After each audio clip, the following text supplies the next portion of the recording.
Alistair was born with a gentle soul and a strange affinity for the woods behind his family's cottage. He wasn't like the other children who chased balls and shrieked with laughter. Alistair would sit for hours under the boughs of an ancient oak, listening. His mother, a woman of practical worries, would call out to him from the kitchen window, her voice a thin thread against the forest's vast hum. "Alistair, the chores won't do themselves." He would hear her, but his ears were tuned to a different frequency dot in his unwritten life. Alistair didn't grow up to be a woodcutter like his father, a fate that was a foregone conclusion in the village. He wasn't a man of muscle and grit, though his hands were callous. He was a man of quiet observation. His story began with a choice, a whisper that became a shout. He would be a cartographer, not of cities and roads, but of the secret places of the world. The unmapped forests, the forgotten caves, the hidden springs that bubbled up from the earth like liquid starlight. The moment of divergence. The pivotal chapter was a summer morning in his 12th year. In his real lived life, he tripped over a gnarled root and broke his arm, setting him on a path of healing and hard labor, forever tying him to the soil. But in the book, he didn't trip. He stopped, mesmerized by a spiderweb glistening with dew, a perfect, intricate map in miniature. He took out the tiny sketchbook his grandmother had given him and began to draw it. He drew the patterns of leaves, the whirls of bark, the flight paths of birds. His drawings were not just pictures. They were maps of the unseen. The pages of his story turned, filled with detailed sketches of a world he never saw. He became a renowned explorer, his maps sought after by scholars and adventurers alike. He charted the migratory routes of whispering winds and the constellations of moss on ancient stones. He found a hidden city in the heart of a jungle, not made of stone, but of woven vines and living flowers, a place where people lived in harmony with the earth. But his life was not without sorrow. He married a woman who understood his silent language, but she was a fragile thing, and the harsh realities of their world took her from him too soon. He never remarried, his heart a compass forever pointing back to her. He died an old man, alone, in a small cottage, his walls covered with maps that no one else could read. The last page of his story was a single perfect drawing of a spiderweb, a silent tribute to the moment his life unraveled into something beautiful. I closed the book, the weight of his unlived adventure settling on my shoulders. A single polished Riverstone sat on the title page, its surface slick and cold.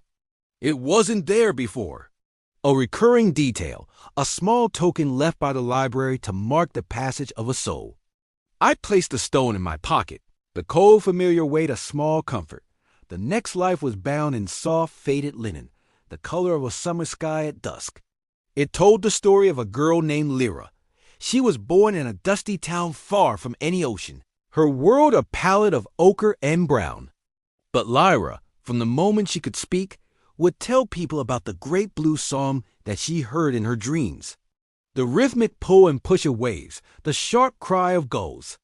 The people in her town thought she was mad or a bit touched as they said Dot in her real life, she married a kind farmer, had 2 children, and lived a simple, unremarkable existence. Her dreams faded, replaced by the weight of responsibility and the quiet hum of the land. But in the book, she didn't marry the farmer. The night before the proposal, she ran away, not with a plan, but with a blind faith in the voice of the sea. That called to her. She walked for a week, her feet blistered, her clothes tattered. She traded a family heirloom for a ride on a merchant's cart, sleeping under the stars and eating bread as hard as rock. She followed a sound that only she could hear, a siren song that beckoned her to a place she had never seen. When she finally stumbled over a dune and saw the vast, shimmering expanse of the ocean for the first time, a sound escaped her throat, a cry of pure, unadulterated joy. She had come home.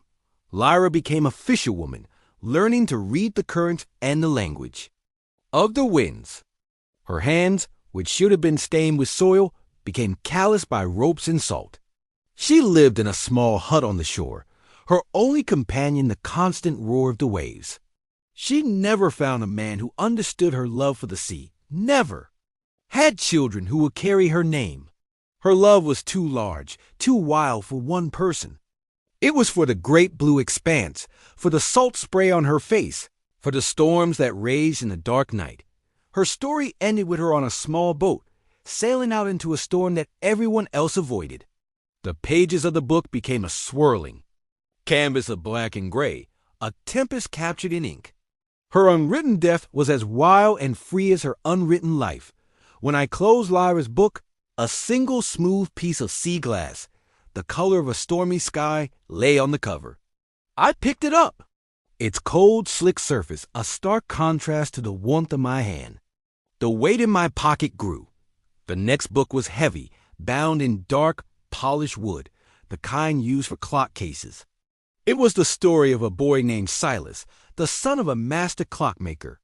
Silas's world was a symphony of ticks and tocks, of the rhythmic beat of pendulums and the whirring of intricate gears.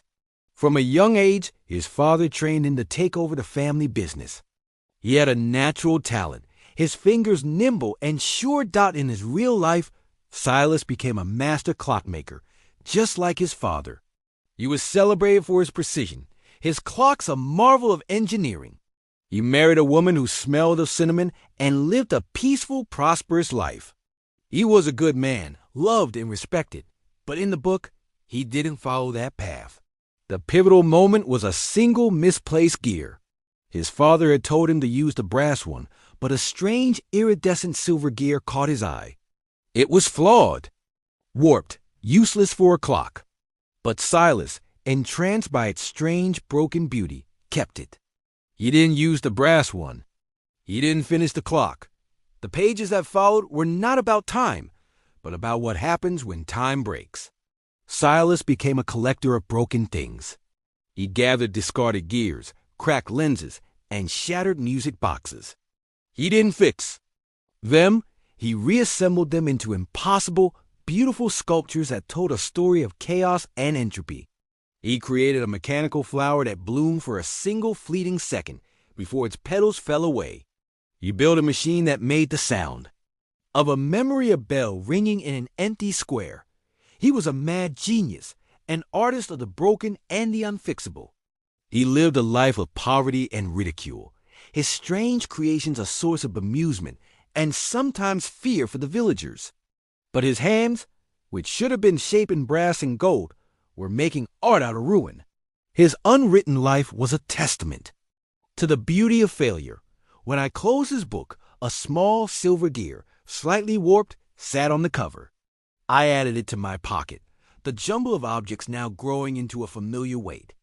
The river stone, the sea glass, the gear, they were becoming a part of me, a map of the lives I was collecting. The next story was bound in a simple cloth, the color of unbleached flour. It was the life of a baker, a kind, stout man named Leo. Leo's hands, in his real life, were always covered in flour. His days were a comfortable rhythm of kneading dough, stoking fires, and shaping bread. He was beloved in his village, his loaves a comfort and a joy. But in the book, Leo was a poet. The moment of divergence was a storm that kept him from delivering a fresh batch of bread to a neighboring village. Trapped in his cottage, with only the sound of rain against the window, he picked up a pen and began to write.